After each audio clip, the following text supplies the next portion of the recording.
we're up to tech wrap up, kids. Rack up. Rack 'em up. Rack 'em or smack 'em up. Rack 'em and smack. So we're talking about the existence of more and more Mac viruses, because you know what? It's not immune to viruses. No, there just haven't been a whole lot written for it, and now that because there weren't enough people who had them. Right. So it's not the same worth, thing with it's Linux. not worth somebody's time. Exactly. no point. I'm going to code a virus. Am I going to code it for the 2% of computers or the 98% of computers? Right. And to be honest, the more market share they grab and the more just average folks they start getting to buy their machines and switching, the more virus. I mean, they literally... I guess in a lot of statistics, they really haven't switched a lot of people over with the iPod. Right. They thought that would be what they would do. The gateway. The Mac Mini, they thought too, man. Like, but that thing isn't powerful enough to do anything. I know, but I mean, how they had like the connect, the peripherals, $500 computer. I mean, they made a cheap Mac. But it's way too slow and cheap. Well, and it can't support itself. You have to get a gig of memory to run that OS. Oh yeah. Well, it's all that GUI shit that there's no reason for. So are there any viruses for Linux? Oh yeah. They're just. It seems like the stuff with Linux though is kind of like, I mean, it's not like an insult, but I mean, somebody's gonna like take care of it. You know what I mean? But think about what most of the web servers of the world, are running. So well, that's a different story. Sure, it is. It is. We're talking more desktop sort of viruses. Desktop viruses. The point is there aren't a lot of Linux desktops. Yeah. And there's not one standard email app. I mean one of the big weaknesses of Windows is that it is Windows for one. Not that I don't mean that in a bad way. Can email to it. I'm just saying there's a lot of people who have Windows, right? Yeah. So and it's got common APIs and there are common ways you can program it. A lot of people know how to program in it. And then there's like common. Hey, if you install Windows, guess what's installed? Outlook Express. It's installed there. You may not even be using it, but it's installed there. It's installed, and you can't get rid of it. Or can you? You can. You can uninstall it. But the point being is a lot of people wouldn't do that. Maybe I need to do that. Then on top of that, a lot of people have full-fledged Outlook, and full-fledged Outlook is pretty robust. I don't run it anymore, but it's a good mail app. It's a great scheduling app. In every business situation almost I've been in, I've had to use Outlook, and I know why. As far as like on a large scale environment, it's because it does Exchange server stuff, and that's what a lot of people run it for mail. Exactly, but to have that kind of scripting involved, Thunderbird does weird shit. Yeah, sort of. When I'm sending stuff out to people, weird shit. But I think that's also, I mean, the case where it's sort of like, well, we were talking about this earlier while we were talking about Office apps. This Microsoft Live Office debuted today. And which is the web-based idea. Yeah, right? It was sort of the migration a little bit that a lot of people are predicting towards online Office apps, and they're doing 3 different levels. They're all running beta now, so they're all free. I love that. I love this though that we have these trends. This is the classic trend in systems in general. Yeah. And it happens back and forth. It's a pendulum that you go from the PC side to you swing back and you're on the other side of the spectrum, and it's big server from the, you know what I mean? That right. It's centralized, decentralized. It's that big swing, and it's happened. The grass is always greener, right? No, it's not that. It's that people think, oh, this new technology, and something drives it, and there's a big trend in what people think is how it should go. Sure. Like how long it just ago? Mobilizes towards that. How long ago did we hear herd mentality? Oh, the desktop is dead. Right. The desktop is dead. It's going to be on your PDA. That's Everyone what it is. The talked PDA about is the savior. That's it. PDA that's killing the desktop. Well, the PDA is dead now. Well, the phone. The phone is going to kill the desktop. It's because we fail to recognize the sales spikes that just seem to mean that everybody's sort of getting this, and everybody that's going to get it has it now, and it's not really going to expand to literally everybody. But not everybody needs a fucking computer to carry around in their pocket. Exactly. That's what it comes down to. Exactly. Yeah. If it was ubiquitous and cheap, my mom and dad are not bugging me to like, oh, tell me what's the best portable computer we can get. That I can put in my pocket, Paul. Right. Exactly. That I can just handwriting recognition. Exactly. Or tablet PC. Recommend the best tablet PC for me. And I'm a guy who I'd love a tablet PC. I had a visor. I had a handspring visor, which was a Palm OS machine, an early Palm OS machine. Probably I think one of the best early ones. Really, those things are great. Yeah. I had that for a while, and that was a great little trooper for what it did. And then I had a Pocket PC. Still do that iPac, one of the early ones. Oh, speaking of, keep going. I just don't know if I ever need a PDA at this point. Oh, didn't you say Palm? What did you say about Palm earlier? Well, it's going to Linux now. The history being that Palm Source, the software part was sold to a Chinese company, and I don't remember the name of the company. I believe it was Chinese, and I could be wrong. And so they sell out the software division, but they then buy back the Palm name. So the company that bought it can't call it Palm anymore. So they bought Palm back. Well, they've been working on their Linux basic replacement for the Palm OS for a while. So now they're moving forward with it. They just, if it's not, I listened to the Engadget podcast today, and they're just talking about, they didn't brand this. It's called like the Linux Access Initiative or something. It's like, dude, give it a name. Yeah, that's like Palm Core or some sort of recursive Palm Gin or some kind of recursive acronym hack name. Something with Palm in it. Thing for Palm. Right. I mean, really. Not Palm. This is not Palm. Call it Palmix. I mean, maybe that's retarded, but it's better than Palm Access Linux environment. The maybe system that I'm not sure about. This service that I found within the last week or so called Podnova. It's podnova.com. So you go and you sign up for your little account, and then you can search for a podcast, and then you just click the little plus thing next to it, and it adds it. Then it has a little flash-based player on it, and it'll play. If you root down through, say you've got a big list of all your shows, it'll queue up the last track from each of the show, right? That's what's in the little flash player. Well, if you go click on the individual show, it brings you another page, shows you contents about that. Mm-hmm. Then, boom, only queues up the tracks from that show. So it's virtualized, so you wouldn't actually have to download any of this stuff. I'm using it at work because I was running a podcasting client, and I ran into where the systems guy ran upstairs like, you're sucking the whole T1. Nobody can get out. I'm like, yeah, I'm only downloading like 160K. I get like 4 times that much at home. Right. Maybe that tells you something. And that doesn't mean Paul's going to kiss Josh now. No. No PDA, Paul. No PDA here. No, public displays of affection. So what's this app, Josh? Phoenix something or other. Monkey Jumper. Phoenix. I don't know. It's a demo. Yeah. I like demos though because I just use programs to kind of like instruments. I mean, I just jam on them until I make some noises happen. You know. I never have to save things too much. You can't save. Is that what you're saying? Right. That's the issue. Yes. But you don't care because you're just. But I really don't. It's like picking it up and doing it. There's no save on a guitar. Yeah. Your drum set doesn't have a save button. I've lost the volume here in my synth, so this beat is just going to kind of... You what? I've lost... I can't get my the synth to come in for some reason. Yeah. Rocking it on the iPack. Engadget. From the go with the run to the yo to the hip a go with the... Hey, you should rap about the PSP, the smaller PSP. So there's some sort of concept now, some sort of idea that the PSP was smaller, and it will be for real. And I don't think I can do that. Awesome. But the idea being you can talk about it. That the PSP, there's rumors that that Sony's talking to Samsung to get maybe 8 gig of memory on it. I don't know if that would be what the onboard would be, and it would still have an expansion card. Yeah, that's a lot, man. But or that there's going to be a smaller one, or a combination of the two. So it's rumor. Sure. But it gets to be where you can. But as a PSP owner, the PSP is sweet. And that would kick ass to have 8. Well, the 8 gigabytes is sweet. Right, since the 2 gig card just came out. See, but the 2 gig memory stick Duo just came out, and I guess I don't know if it's a different sort of memory or not. Yeah. But it is about. So it just ends up making the PSP be a pretty killer device if you can really add 8 gig to it. 8 gig, yeah. If it's a little bit smaller, that's a little bit cooler too. But for me, that's not the kicker right now. Right, it's the capacity and the expense of it too. It seriously makes it a big iPod contender then. Oh yeah, I mean really, because you're at least competing with the Nano, and you're competing with the video to some extent. Even though you get 30 or 60 gig on that, so the capacity thing's a different story. But also, drives die, and Flash has no moving parts, so it dies too after it definitely a certain does number die, of writes. but a different thing to consider as far as dropping and all that stuff. More shock resistant. Yeah, exactly. We were speculating earlier about what this might do to the price too. It might just go.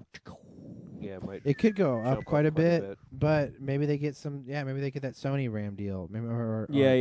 Or whatever the type of memory it is. It's not some sort of ND RAM or whatever else. But I don't know. It's it'd be cool. Let's see what really happens. It's kind of at this point it's almost the handheld console rumors are almost like Apple rumors.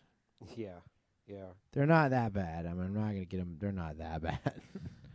Speaking of Mac rumors, did you see there is some upcoming announcement that had been rumored for a long time, and people were putting out fake announcements about it. And now there's a real announcement about it. It's going to be next Tuesday. Is this the 17-inch that they're probably going to be Probably. announcing? The 17-inch, Yeah, probably so. Intel-based core, maybe the single core, maybe not a core duo. Or I think the rumor is that the low one, when they drop from the actual shipping line, right, that they're going to use that core duo in like a 17.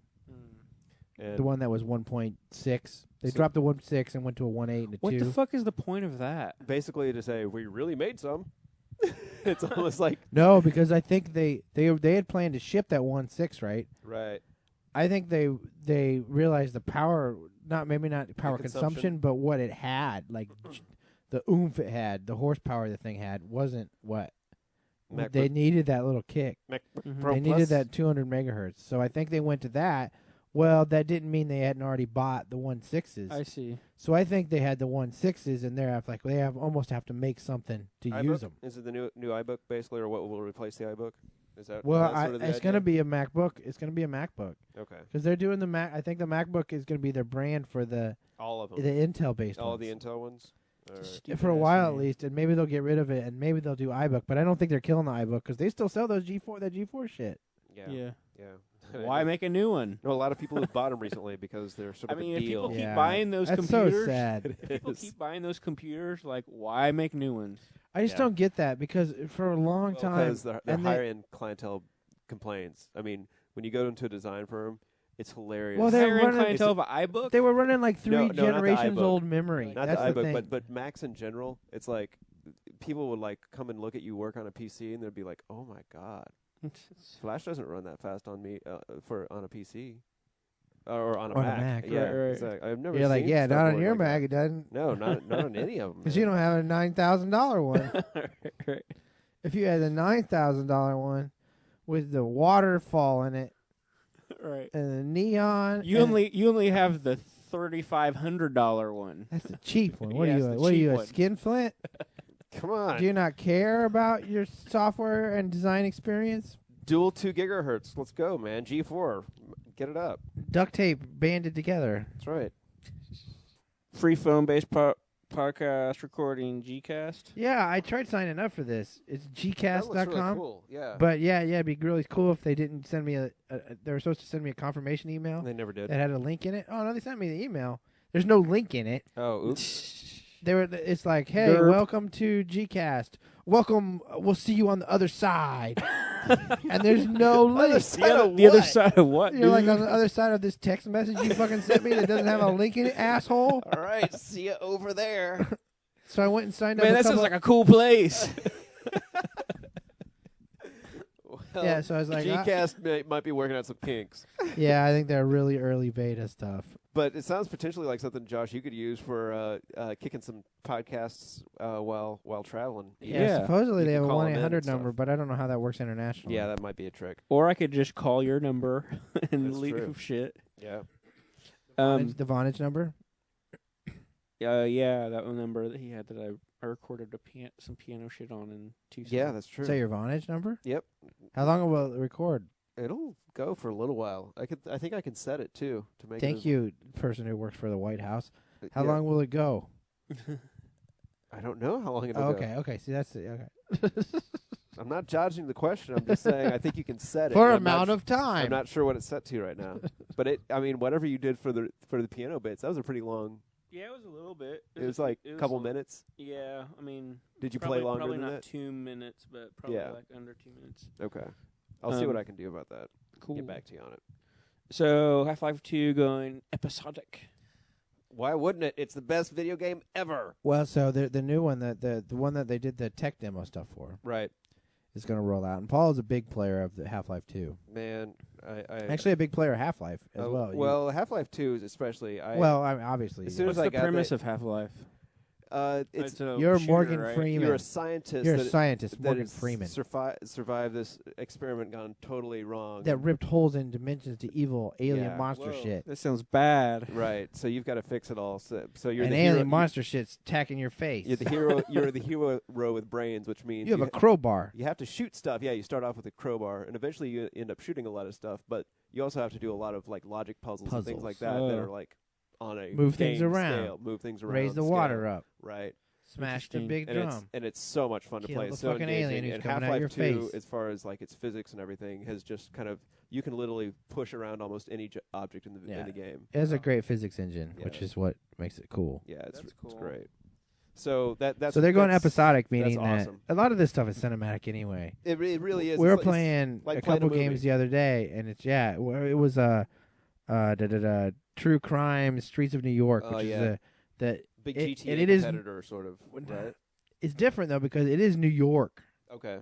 It is like I was driving around, and Mike was like, "Oh yeah, that's that there." Great. It is New York. It is Manhattan. Cool. It is Manhattan modeled. It's almost worth the game alone. That's cool. Like I saw on a blog, it was shots of the in-game environment and then the real one, and like, here's the little differences. Like here, how the advertisements are a little different or whatever else. That's great. But it's pretty amazing that it's an immersive movie. Yeah. Immersive movie, a movie that you negotiate plot points. Oh, sure. And anybody that's got sucked into GTA, any of those games, totally knows, the same kind of feel too. Those movies end up feeling very cinematic. So, or those games end up, feeling extremely cinematic. So, in this modern world of online apps, here's some the beta, online office suites. Yeah, we sort of touched on that earlier. I guess the main thing just being that Ajax sort of and all of that stuff, at least for Google. It was that buzzword of the day. It is basically sort of a thing that asynchronous Java, blah blah, my butt. Well, I guess the people that truly believe in it see it as replacing a lot of.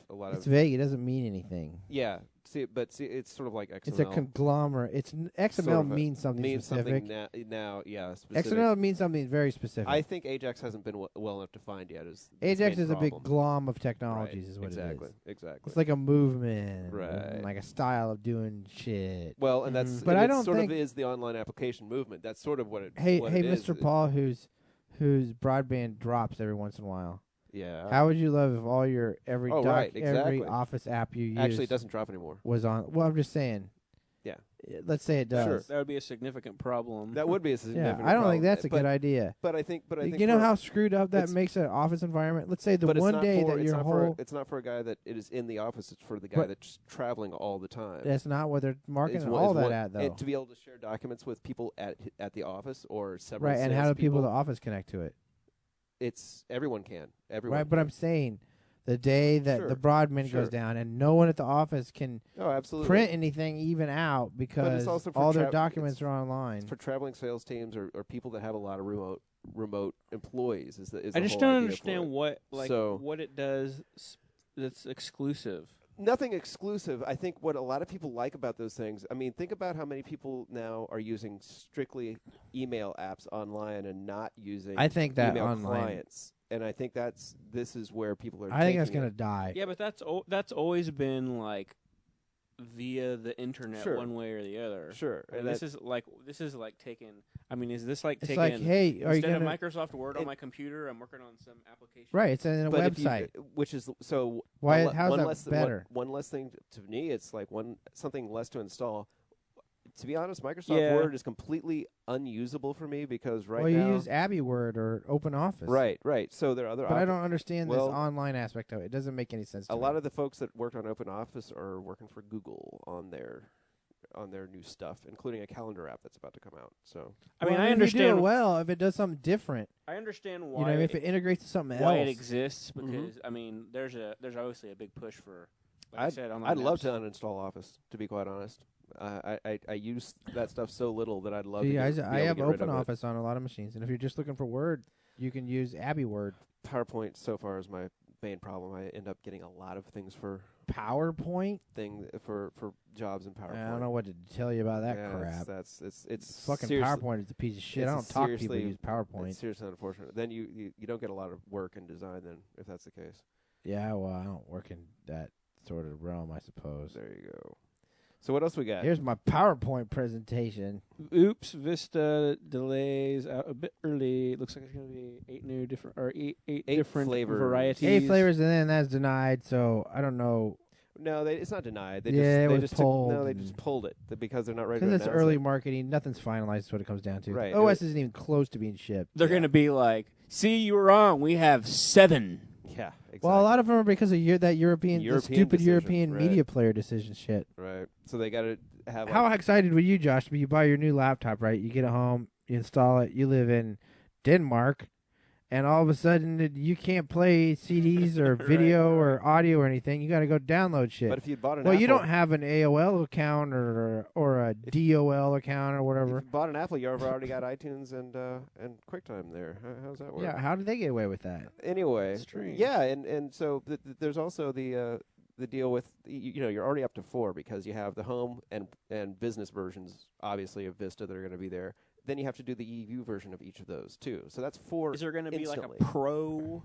Yeah, and the way it was branded, Super Pro, is that there was Ultimate. You do not want to touch this shit. Ultimate, yes, Vista Ultimate. That's what they're calling it. Well, but there was a version that was the Media Center version. The Vista Magnum. Uber ribbed Vista ribbed Extra large. You don't want to fuck with this OS guy. It's like open Photoshop. Open it. Well, I think it'll have all of what we were talking about. One of the versions is going to focus on the cable card. It doesn't focus. I'm sure it's going to be the exact same way they do Media Center now. Is that it's an additional thing, an add-on, just on top of the OS. Okay. It's basically an app with some like little fingers that run into the OS. Gotcha. Okay. It's not like it's reoriented. But it's just trying to get HD content, as you were saying. Well, they're doing cable card 1, which is one direction, meaning you only get certain stuff that the cable company would want you to get. There's no guide stuff. It's really kind of limited in what you can get. They only have the cable card 1. What? Crippled HD is what you're saying? No, it's not as bad as some stuff. But the problem is that they're not certifying. You can't go buy a PCI cable card device. Okay. You have to buy a certified system with Vista is what it's going to look like. Gotcha. Which, as a guy who just bought an HD TV that's not here yet, I just bought this refurb Philips 30-inch widescreen tube. Weighs 120 pounds. You're going to be able to talk HD TV stuff now. Well, I could talk it before. I just didn't have one. Well, now I actually get to have one. I was thinking of a specific context. You'll be able to talk it. It does 1080 with your pal who also has an HD TV. Oh yeah. So anyway, but yeah, that's awesome. There's a lot of people that work that have HD TVs. I bought the same one that the new guy has, that Kenton has. Okay. So it's the Philips. It's 30-inch widescreen. It does QAM tuning, which is a new cable digital standard for unencrypted stuff. So I don't know what I can really get in that format right now. And doesn't it sort of seem like you're just sort of waiting for somebody's to break so they can refurb it and ship it to you? Is that? That's what it seems like, because the turnaround on this isn't amazing. I ordered it Friday, which I realized that yesterday was a holiday too, so I kind of forgot about that. Yeah. Right. But so it's not even cleared from my account yet. And I kind of need them to take the $550 or whatever it is out. Yeah. So take it, dudes. Take it. You got to take it, because if you don't take it, I told you. I'm going to have to spend it. Yeah. I told you on Friday I wanted you to take that money. Now, where's my TV? Just take the money and give me the goddamn TV. But it does that. It does ATSC tuning, so it does the over-the-air. Yep. High def, so I can certainly get the PBS station in town. That's great. Even if the QEM stuff doesn't work out. It's the main thing I would really want anyway. It also has NTSC tuning, so I can do cable stuff, standard definition. Great. And then it has HDMI in. Well, I got a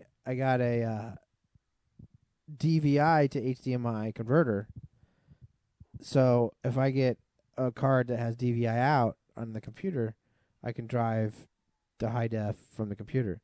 So I think eventually I'm probably going to get a high def, if the QEM stuff works out, get a high def QEM USB 2 or PCI card, and do tuning and record shows, and then be able to play the stuff back, because you can't go from having a TiVo to not having some sort of hard drive video recorder. Right. I mean, I've had one since '99 or something. I mean, I'm not watching fucking live high def. It's a high def. Ooh, that's great, but I can't watch live television. Yeah, you're not going back to standard def commercials between the high def shit. Time shifting must happen. Yeah, I need time shifting. Oh yeah, I will die without it. Okay, so the next link: free VST plugins and instruments for Windows users. Yeah, this is just a link for music types on Windows, which I think we were both. It's a bunch of F and VSD plugins, right? Well, effects and shit. VST, really cool VST plugins, instruments, effects, all for free that this guy is just kind of developing, and it's there's a lot. I've seen a few stuff. I've seen a few or heard of a few of these, like just huge banks of people just putting shit up on the internet. It's great stuff. But and the last little bit we got here is as Matt takes us out of this last podcast, Apple serves notice to any would-be hackers. All they really say is like, you shouldn't hack stuff. Well, that's no. Actually, these are two sites that were started. This is a Boston Herald piece about two sites that were started that the development community was using to try to basically get a version working on a this PC. This is the x86. The x86 project. And then it's just it wasn't as big a deal as it looked like it was earlier in the week. No, it wasn't. They just said they served notice because they don't want people breaking their stuff, and that So pretty much it's still going to happen. It just won't be on websites. It's the same kind of stuff as file sharing. It won't be published the same way it is what it comes down to. They'll just share. They'll just get. Well, there was one main guy. I think the guy's name was Maxis.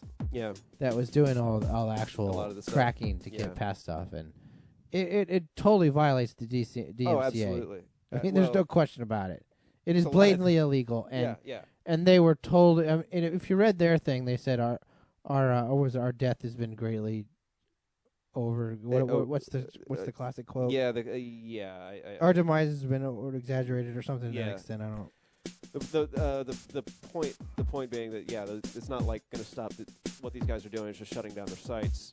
But Apple has included a little poem buried within a few key places. It's prose, but it's not. It's not bad. It's bad prose. It's really bad prose, and it even mentions karma. So that's right. Beware you. I have a Rio Karma right here on the table. There you go. It's worth. But even. I think we're